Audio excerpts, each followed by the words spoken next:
बिस्मिल्लाहिर्रहमानिर्रहीम, अस्सलाम वालेकुम। आज आप लोगों को एक ऐसी शख्सियत की कहानी सुनाने जा रही हूँ जिसने 4 अलग अलग नामों से लोगों को खौफजदा किया। सियालकोट में बब्बू खान, गुजरांवाला में हलाकू खान और कराची में चंगेज खान के नाम से अपनी दहशत फैला रखी थी, जबकि इसकी मां ने इसका नाम मंसूर खान रखा था। एक ऐसा शख्स जिसके 4 निकाब और 400 से ज्यादा कत्ल। इसकी शुरुआत बड़ी ही मामूली सी थी, लेकिन बाद में इसकी पर्ची वापस नहीं आती थी। ये एक ऐसा गैंगस्टर था जिसने पूरे पंजाब में बेशुमार गैंगस्टर्स की सरपरस्ती की। इसका डेरा इलाका गैर में था। इलाका गैर में पनाह ले रखी थी इसने। इस डेरे के ऊपर हर क्रिमिनल और हर ऐसा मफरूर शख्स जाकर के पनाह काटता था। इस शख्स ने इलाका गैर में एक ऐसा खुफिया घर बना रखा था जहां पर के मफरूर क्रिमिनल्स लोग जाकर के सर छुपाकर कितना अरसा रहते और रूपोश हो जाते और किसी को नजर तक न आते। और आखिर में इसकी मौत इसके अपने ही घर में हुई और इसी के अपने दोस्त की गोली से। तो आइए शुरुआत करते हैं बब्बू खान बदमाश की असल कहानी से। ये एक जुर्म की कहानी नहीं है, बल्कि एक ऐसा सबक है उन लोगों के लिए जो समझते हैं कि दबदबा, पैसा और 2 नंबरी से कमाई हुई इज्जत की उम्र बहुत लंबी होती है। आपसे रिक्वेस्ट है इस वीडियो को एंड तक जरूर देखिएगा, क्योंकि जो अंजाम इस शख्स का हुआ इसको देखकर रोने का दिल करता। तो शुरू करते हैं सियालकोट के सबसे बड़े डॉन की मुकम्मल कहानी। जी, साल तकरीबन 1960 के आसपास सियालकोट के एक मशहूर मोहल्ले मोरी गेट में एक बच्चा पैदा हुआ। इस बच्चे का नाम रखा गया मंसूर बेग। बाप एक सीधा साधा आदमी था, एक छोटा सा क्लिनिक खोल रखा था।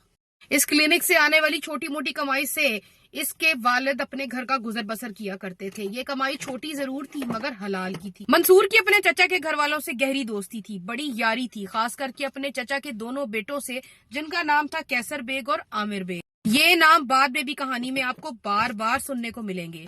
मंसूर ने जवानी में कदम रखते ही एक गलत रास्ता चुन लिया था। ये गलत राह चुनना इसको बहुत महंगा पड़ा। मोहल्ले में कुछ नामुनासिब लोग थे, चोरी करना इनका काम था, पिस्टल रखनी इनकी शान थी, और मंसूर भी इन लोगों के साथ ढलता चला गया। इसकी दोस्ती की अगर बात की जाए तो इसके 2 जिगरी यार थे, जिनका नाम था कैसर शेख और एक था काले खान। तीनों मिलकर सियालकोट में छोटी मोटी वारदातें करते हैं। किसी के घर का एसी उतार लेना, किसी का जेवर चुराना, तो किसी के पैसे छीन लेना। ये छोटी मोटी वारदातें तो शुरुआत थी इस कहानी की। बाप को जब मालूम हुआ तो बड़ी मारपीट की और बार बार समझाया, बार बार मना किया कि इस रास्ते को छोड़कर कोई अच्छा रास्ता अपनाओ, और इस रास्ते को छोड़ देने की ताकीद की, मगर मंसूर ना माना। वो जिद्दी था, ढीठ था, अपनी बात पर डटा रहा।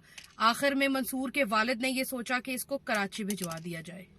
मंसूर को कराची भिजवा दिया गया, मगर मंसूर ने वहां भी अपने जैसे ही लोग ढूंढे। मंसूर के वालिद ने ये सोचा कि शायद मंसूर को कराची भेज दिया जाएगा, नया माहौल मिलेगा तो शायद ये बदल जाएगा। अगर उस जमाने में कराची में MQM और हकीकी ग्रुप की क्रिमिनल एक्टिविटीज का जाल बिछा हुआ था। मंसूर की अगर बात की जाए तो मंसूर भी अपनी फितरत के मुताबिक इसी जाल में उलझ गया। यहाँ इसने नया नकाब पहना और नाम रखा चंगेज खान। इसने सोचा कि चंगेज खान हिस्ट्री में, तारीख में एक ऐसा शख्स रहा है जिसका रोब और दबदबा और दहशत आज भी जिंदा है, और मैं भी चंगेज खान के ही नाम से अपना रोब और दबदबा बनाऊंगा।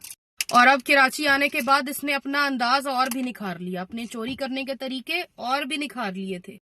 कराची में उस जमाने में बड़ी बड़ी बिल्डिंग्स वाले घर मौजूद थे। बड़े ही पॉश इलाकों में उस जमाने में विंडो एसी हुआ करते। ये विंडो एसी को बड़े ही टेक्ट के साथ निकाल लेता और उस रास्ते से घरों के अंदर दाखिल हो जाता और फिर डकैती और चोरी की वारदातें करता। अंदर दाखिल होने के बाद इसको जो कुछ भी कीमती सामान मिलता, जिसमें से कि जेवर सबसे कीमती सामान है, उसको जराफा मार्केट में जाता और जा करके महंगे दामों बेच डालता।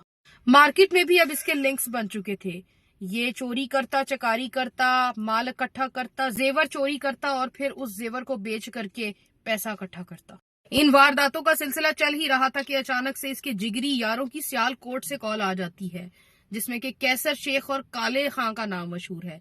काले खान और कैसर शेख कहते हैं कि सियालकोट बड़ा सूना सूना लगता है, बड़ी उदासी है, वापस आ जाना यार। मंसूर खान, जो कि अब अपनी पहचान चंगेज खान के नाम से कराची में बना चुका था, बोलने लगा कि कराची में काम सेट चल रहा है, मगर दोस्ती का रिश्ता जीत गया और उसे वापस ही आना पड़ा। वो सियालकोट वापस आ जाता है। सियालकोट एक इंडस्ट्रियल शहर है, जैसे कि हम सब जानते हैं। बैट, बॉल्स, ग्लव्स और इन तमाम अशिया की खरीदो फरोख्त का सिलसिला और बनने का सिलसिला सियालकोट में होता है। और जहाँ सियालकोट में स्पोर्ट्स गुड्स की बड़ी बड़ी फैक्ट्रीज है, वहाँ बड़े बड़े ताजर मौजूद हैं, और जहाँ ताजर और पैसा मौजूद हो वहाँ मंसूर खान कैसे ना नजर आएगा, वहाँ ही मंसूर खान मौजूद होता है। सियालकोट वापस आ जाने के बाद बब्बू खान ने अपनी चोरियों और डकैती डकैतियों का सिलसिला दोबारा शुरू किया। अब ये सिलसिला बड़े ही मुनज़्ज़म अंदाज में शुरू किया गया, क्योंकि चोरी चकारी से लूटा हुआ सोना जाकर के बाजार में बेचना कोई आसान काम नहीं था। इसके लिए चाहिए था उसको एक सुनहरा दोस्त। बब्बू खान को अब चाहिए था एक ऐसा दोस्त जो कि चोरी किया हुआ सोना इसको पिघला करके नया सोना तैयार करे। कहानी के इस नए मोड़ से एंटर होता है एक नया किरदार जिसका नाम है भोला सुनियारा। भोला सुनियारा का बाप सराफा बाजार सियालकोट में सुनियार का काम करता था। सोने का काम करना इनका आबाई काम था। अब भोला सुनियारा भी अपने बाप के साथ ये काम बेहतरीन तरीके से सीख चुका हुआ था।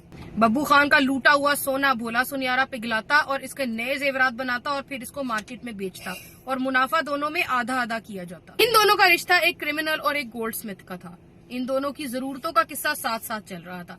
इसी दौरान सियालकोट में एक और गैंग था जिसका नाम था पप्पू बट गैंग।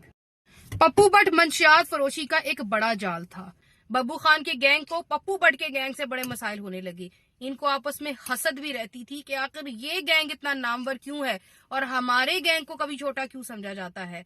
जबकि बब्बू खान ने इस जलन और हसद को मंशियात के खिलाफ एक कार्रवाई का नाम दिया और ये मशहूर कर दिया कि बब्बू खान मंशियात से बड़ी नफरत करता है और मंशियात की रोकथाम के लिए इस गैंग से नफरत करता है। सबसे पहले एक बड़ा वाकया हुआ जिससे बब्बू खान की जिंदगी हमेशा के लिए बदल गई। बब्बू खान का जिगरी यार था काले खान। काले खान की पप्पू बट गैंग के साथ अच्छी खासी लड़ाई हुई। लड़ाई बातचीत से शुरू होकर गोलियों तक पहुंच गई। इतनी फायरिंग हुई कि काले खान को मौके पर मार दिया गया। बब्बू खान और काले खान जिगरी यार थे। बब्बू खान के लिए सिर्फ ये एक मौत नहीं थी बल्कि दोस्त का इस दुनिया से चले जाना उसके लिए जिगर का एक बड़ा टुकड़ा जो कि उससे अलग हो चुका था। ये बात बब्बू खान से बर्दाश्त न हुई। बब्बू खान और काले खान की इतनी जिगरी यारी थी कि वो अक्सर कहा करता था कि जब मैं मर जाऊं, मैं इस दुनिया से चला जाऊं तो मेरी कब्र काले खान की कब्र के साथ बनाना। बब्बू खान का अपने दोस्त जिगरी यार के बारे में कहना था कि मैं काले खान की मौत के बाद ना जीता हूं ना मरता हूं, मेरा जीना इसके बाद बेकार है। बदले और इंतकाम की आग इसके दिल में भड़क रही थी। बब्बू खान ने पप्पू बट ग्रुप के 3 ही अफराद को एक ही बार में गोली मारकर खत्म कर दिया। इस वाकये में पप्पू बट तो बच निकला और उसके बाद जेल चला गया। इस वाकये के बाद एक बात तो साफ तय थी कि अब बब्बू खान एक टारगेट किलर बन चुका था। सियालकोट की गलियों में अब एक ही नाम गूंज रहा था, जो था बब्बू खान, क्योंकि जब कोई किराए का कातिल बन जाता है तो फिर दुनिया उसको ढूंढने लगती है। बब्बू खान की धाड़ अब सिर्फ पंजाब में ना थी, अब ये अलग अलग शहरों तक पहुंच चुकी थी। इसके बाद बब्बू खान की जिंदगी में सियासत का जादू आया। बड़े बड़े सियासतदान और बड़े बड़े ताजिर अपने दुश्मनों से छुटकारा पाने के लिए बब्बू खान के पास आते। बब्बू खान का काम करने का तरीका बड़ा ही आसान था। पैसे लेता, सुपारी लेता और फौरन काम कर देता। बब्बू खान सुपारी लेने के बाद अपने 2 कजन कैसर बेग और आमिर बेग इनको काम करने के लिए मौका पर भिजवाता। इस सुपारी किलिंग के नेटवर्क में जो नामूर लोग जुड़े थे, इनमें शामिल थे हमायूं गुज्जर, हनीफा बाबा, खालिद चिट्टा, नईम खान, शायद लंबा, आतिफ चौधरी, वहीद उर्फ वहीदियां, मुनज़्ज़र खान और नाजी भट्ट। और पंजाब के सबसे नामूर इश्तिहारी मुजरिमों का एक नाम था अकबर जट। इस वक्त तक भोला सुनियारा भी बब्बू खान के साथ आ चुका था। भोला सुनियारा भी अब टॉप गैंगस्टर की लिस्ट में था। बब्बू खान ने भोला सुनियारा को पैसे दे करके इलाका गैर भिजवाया। इलाका गैर लांडी कोतल नसीराबाद में एक मकान बनवाया गया। ये वही मकान था जो बाद में बेशुमार इश्तिहारी मुजरिमों की पनाहगाह बना। यहाँ कोई भी इश्तिहारी छुप कर आता, यहाँ पर पनाह लेता, इधर बड़े इज्जत के साथ दिन गुजारता और फिर कोई नया काम करता। व्यूअर्स, यहाँ पर आपको एक बड़ी खास बात बताती चलूं। बब्बू खान एक बड़ा ही अजीब किस्म का मुजरिम था। एक तरफ तो उस पर 100 कत्ल के इल्जामात थे और दूसरी तरफ वो मंशियात से नफरत का इजहार करता था। बब्बू खान ने पूरे सियालकोट में बैनर्स लगवा दिए जिन पे के बड़े बड़े हरूफ में लिखा था कि जो भी मंशियात फरोख्त करेगा बब्बू खान उसे कत्ल कर देगा। ये एक इश्तिहारी मुजरिम की धमकी थी और पुलिस के मुंह पर एक बड़ा तमाचा था। इस वक्त के एसएसपी साहब को बड़ी शर्म आई और रातों रात सारे बैनर्स ऑर्डर दे करके उतरवा दिए गए। मगर बब्बू खान ने अपनी इस धमकी को सच करके दिखाया। जिसने भी मंशियात बेची, बब्बू खान ने इसे कत्ल कर दिया। बब्बू खान ने मंशियात के कारोबार करने वालों को कोई रियायत नहीं दी, कोई माफी नहीं दी। फैक्ट्री मालिकान डरते थे, लोग कांपते थे। सराफा बाजार के लोग सारी सारी रात जागते और सोते ना थे इसी डर से। लोग डरते रहते थे और पुलिस मुंह छुपाती रहती थी। एक बड़े ताजर का बताना था कि बब्बू खान की सिर्फ एक पर्ची आती थी। उसकी इतनी दहशत दबदबा था कि पर्ची के नीचे रकम लिखी होती थी, 5 लाख, 10 लाख, 20 लाख, और बब्बू खान का नाम होता था। और बिना सोचे समझे, कोई सवाल किए, وہ پیسے بھجوا دیے جاتے تھے۔ تاجران کا مزید بتانا تھا کہ اس لیے یہ پیسے نہیں دیے جاتے تھے کہ ہم یہ چاہتے تھے، پیسے اس لیے دیے جاتے تھے کہ ببو خان کی دہشت اور خوف تھا۔ تاجران کا مزید بتانا تھا کہ ایک بار ایک تاجر نے پرچی خالی بھیج دی، پیسے ادا نہیں کیے، وہ منہ مانگی رقم جو بھتے کے طور پر ببو خان ہر کسی سے اکٹھا کرتا تھا، اور اس شخص نے وہ بھتہ دینے سے انکار کیا اور اگلے دن ہی وہ مارا گیا۔ ببو خان کا قانون تھا کہ جب پرچی جائے تو پیسہ آنا چاہیے، پرچی جائے اور پیسہ نہ آئے تو پھر مار دیا جاتا تھا، اور ببو خان یہ تمام تر کام اپنے 2 کزن کیسر خان اور عامر بیگ سے کروایا کرتا تھا۔ سال 1993 سال 1994 یہ وہ وقت تھا جب پولیس نے ببو خان کے سر کی قیمت رکھی تھی 50 لاکھ روپے زندہ یا مردہ۔ اس دور کا 50 لاکھ روپے آج کے دور کا 50 کروڑ روپے، اتنا بڑا انعام رکھا گیا تھا۔ پھر ببو خان نے کچھ ایسا کیا کہ اس کی زندگی ہی بدل گئی۔ سیال کوٹ کی سیگا سپورٹس کمپنی ایک بہت بڑی سپورٹس گڈ انڈسٹری ہے۔ ببو خان نے اس سپورٹس گڈ انڈسٹری کو بھتے کے لیے پرچی بھجوائی، بھتے کے لیے ساگا سپورٹس کمپنی کو پرچی بھجوائی گئی تو انہوں نے پیسے دینے سے انکار کر دیا۔ یہاں سے ببو خان کا برا وقت شروع ہوا۔ ساگا سپورٹس کمپنی کے مالکان بڑے اثر و رسوخ والے اور تعلق دار لوگ تھے۔ انہوں نے یہ خبر میاں محمد شہباز شریف اس وقت کے وزیر اعلیٰ پنجاب تک پہنچائی۔ بس یہی وہ وقت تھا جب پورا سسٹم ببو خان کے خلاف ہو گیا۔ پولیس آپریشنز تیز ہوئے، خفیہ سورسز ایکٹیو ہوئے اور مخبر اپنے کام پر لگ گئے، مگر ببو خان کو پکڑنا مشکل ہی نہیں ناممکن تھا۔ ایک تو وہ علاقہ غیر نصیر آباد لانڈی کوتل میں جا کر کے پناہ لے لیتا تھا، اور دوسرا تمام تر گینگسٹرز اس کو اپنا سرگنا مانتے تھے۔ سیاستدانوں کا اس کی پیٹھ پر ہاتھ تھا، لاکھوں روپے اس کے گاڑی میں ہر وقت کیش موجود ہوتا، جب بھی پولیس اس کو روکتی تو پیسوں کی بارش کر دی جاتی اور پھر وہاں سے فرار ہو جاتا۔ ایک بار پولیس نے ریڈ کی، بہت شدید فائرنگ ہوئی، ببو خان بال بال بچ گیا۔ اب پولیس نے ایک نیا راستہ نکالا، خود اس کے دوست کو مینج کیا گیا۔ ببو خان کا ایک بڑا ہی عزیز دوست جس کا نام خواجہ لوسی تھا، اس کو مینج کیا گیا، ایک سوشل ورکر، معاشرے میں ایک نیک نام تھا۔ ببو خان جب بھی گجرانوالا آتا، خواجہ لوسی کے گھر میں رہتا، آرام کرتا، کھاتا پیتا، مگر کسی نے اب اس کو مینج کر لیا تھا، یا پولیس نے اس کو مینج کر لیا تھا یا پھر اس کے پیچھے کوئی اور تھا۔ کچھ لوگوں کا کہنا ہے کہ خواجہ لوسی 50 لاکھ کے لالچ میں آ گیا، کچھ لوگوں کا کہنا ہے کہ اس پر پریشر بھی بہت تھا۔ اور پھر آئی وہ رات جس نے سب کچھ بدل دیا۔ سال 1994 گجرانوالا، ببو خان اپنے کزن کیسر خان اور گجر خان کے ساتھ لاہور کا سفر کر رہا تھا۔ راستے میں کہنے لگا کہ مجھے میرے دوست خواجہ لوسی کے گھر چھوڑ دو۔ ببو خان کہنے لگا کہ میں رات وہاں رکوں گا، کھاؤں گا، پیوں گا، سوؤں گا، اور اپنے 2 دوستوں کے علاوہ ببو خان کسی پر بھروسہ نہیں کرتا تھا۔ اس کے بااعتماد لوگوں میں چند لوگ تھے، جس میں اس کے کزن کیسر بیگ، عامر بیگ، ہمایوں گجر اور بھولا سنیارا تھے۔ اس کے وہی بااعتماد دوست وہاں پہنچے، ببو خان کو خواجہ لوسی کے گھر چھوڑا اور پھر وہاں سے لاہور روانہ ہو گئے۔ اس رات ببو خان کے دوست خواجہ لوسی نے ببو خان کو شراب پلائی، اتنی شراب پلائی کہ نشہ چھا گیا۔ ببو خان اب شراب کے نشے میں دھت تھا۔ خواجہ لوسی نے ببو خان کے سر میں ایک گولی ماری، ایک ہی گولی کا مارنا تھا اور وہ جگہ پر ختم ہو گیا۔ ببو خان ایک ایسا نام جو 15 سالوں سے پورے پنجاب میں ایک روب، دبدبہ اور دہشت بنائے ہوئے تھا، اس کو پل میں ختم کر دیا گیا۔ خواجہ لوسی نے اپنے دوست کا خون اپنے ہاتھوں میں رنگ لیا تھا۔ قتل کرنے کے بعد خواجہ لوسی نے سیال کوٹ کے ایک انسپیکٹر چودھری نذیر کو کال کی اور کال کر کے بتایا کہ ببو خان کو قتل کر دیا گیا ہے، باقی معاملات آ کر کے تم خود سنبھال لو۔ چودھری نذیر انسپیکٹر گجرانوالے پہنچے، ببو خان کی لاش دیکھی، چہرہ مسکرایا،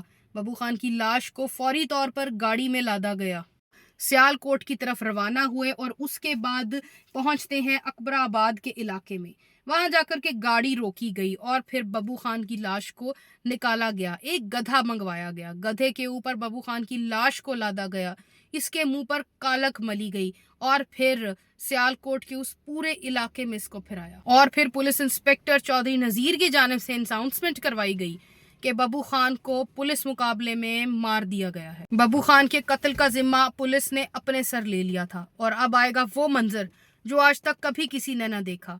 ببو خان کی لاش کو گلیوں، چوکوں، چوراہوں میں پھرایا گیا، گدھے پر لاد کے اس کی بے حرمتی کی، گدھے پر لاد کر اس کی لاش کو چوکوں میں ذلیل کیا گیا۔ جب لوگوں نے آ کر کے دیکھا، ہجوم اکٹھا ہوا کہ یہ ببو خان کی لاش ہے، وہ شخص جس کا دبدبہ، جس کا روب، جس کا خوف पूरे मुआशरे में गूंजता। इसके बाद मजीद इन्वेस्टिगेशन के बाद एक इंस्पेक्टर सलीम बट ने गुजरांवाला से ये पता लगाया कि जब भी बब्बू खान इश्तिहारी होता, उसको पकड़ने के लिए मामलात पुलिस की जानिब से तेज किए जाते तो वो एक डीएसपी जिसका के नाम अब्दुल्ला बताया जाता है, उसी के घर पर पनाह ले लिया करता था। डीएसपी अब्दुल्ला भी बब्बू खान के साथ मुलविस था। डीएसपी अब्दुल्ला जो कि बार बार बब्बू खान को सपोर्ट करता, उसके अपने घर में पनाह देता, उसको पकड़ा गया। और इस इन्वेस्टिगेशन के दौरान ये बात भी सामने आ गई कि बब्बू खान पुलिस मुकाबले में नहीं बल्कि अपने दोस्त के हाथों मारा गया। कहानी यहाँ खत्म नहीं हुई। बब्बू खान बेहतरीन दोस्त था, बड़ा जिगरी यार था हुमायूं गुज्जर का। हुमायूं गुज्जर ने बदला लिया और इस इंतकाम की आग में ख्वाजा लूसी को कत्ल कर दिया गया। ख्वाजा लूसी जिसने के पीठ में खंजर खोपा था बब्बू खान के। बब्बू खान की मौत के बाद भोला सुनियारा और कैसर बेग का नाम आ रहा था, लेकिन सब गैंगस्टर भोला सुनियारा को ही बड़ा मानते थे। बब्बू खान और भोला सुनियारा की बेहतरीन बॉन्डिंग थी। वो फैसला बब्बू खान का होता, वही भोला सुनियारा का होता। बब्बू खान के मरने के बाद कैसर बेग भी मारा गया। इसके बाद आमिर बेग जेल चला गया। जेल में आमिर बेग और पप्पू बट की सुलह हो जाती है। भोला सुनियारा ने हुमायूं गुज्जर और बाकी साथियों के साथ मिलकर पप्पू बट और आमिर बेग को अदालत के बाहर मरवा दिया। इस सब के दौरान हुमायूं गुज्जर बैरूने मुल्क भाग रहा था। पुलिस ने रनवे पर जहाज रुकवाकर इसको अरेस्ट किया। तमाम तर गैंग बिखर चुका था। इसी दौरान भोले सुनियारे ने कमांड संभाली हुई थी। भोले सुनियारे की सुपारी दी थी टीपू ट्रक्का वाले ने। भोला सुनियारा जब तक जिंदा था, पुलिस भी हुमायूं गुज्जर को एनकाउंटर में ना मार सकी, लेकिन भोले के चले जाने के बाद हुमायूं गुज्जर और नाजी बट दोनों को जेल से निकाल करके मार दिया गया। ये तो थी इन डॉन्स की, इन गैंगस्टर की वो दर्दनाक कहानियां जिनका अंजाम इतना बुरा हुआ। अगर इनके घर वालों की बात की जाए तो इनके इस दुनिया से चले जाने के बाद किसी का बेटा दिहाड़ीदार मजदूरी करता नजर आता और किसी का बेटा इलेक्ट्रिशियन, तो किसी का बेटा फ्रूट और फल की रेडी लगाता नजर आता है। इतना रोब और दबदबा था जिन क्रिमिनल्स का, आप लोगों ने उनका अंजाम देखा और सुना भी। क्योंकि क्राइम का नतीजा हमेशा बदतरीन होता है, क्राइम का अंजाम हमेशा बदतरीन होता है। वो बदतरीन डॉन्स और गैंगस्टर्स हैं जिन्होंने लोगों के घरों में से उनका सोना, उनका पैसा, उनका उस मेहनत से कमाया हुआ वो एक एक पाई चोरी कर करके उसको बदतरीन कामों में लगाते रहे। वो बदतरीन डॉन है, ये उनकी बदतरीन कहानी है, उनके बदतरीन अंजाम है। ये वो जीरो लोग हैं और हीरो हैं वो लोग जो यूनिफॉर्म पर्सन हैं, जो वो आर्मी ऑफिसर्स हैं जो सरहद पे खड़े होकर हमारे वतन की, हमारे मुल्क की, कौम की हिफाजत करते हैं। हीरो है वो पुलिस ऑफिसर जो मुल्क में मौजूद इस क्राइम को रोकते हैं, जो मुल्क में बढ़ने वाली रॉबरी को, डकैती को, चोरी को और मर्डर को अपनी जान पर खेल करके रोकते और पकड़ते नजर आते हैं। तो सल्यूट है उन आर्मी ऑफिसर्स को और सल्यूट है हमारे उस कौम के असासे को जो कि हमारे कौम की, मुल्क की हिफाजत करते हैं। इसी के साथ वीडियो अच्छी लगी हो, चैनल को सब्सक्राइब करके, वीडियो को लाइक करके हमारी अप्रिसिएशन किया कीजिए, क्योंकि हम बहुत ही ऑथेंटिक वे से आपके लिए ये स्टोरीज इकट्ठी करते हैं। Take great care of yourself. Allah Hafiz.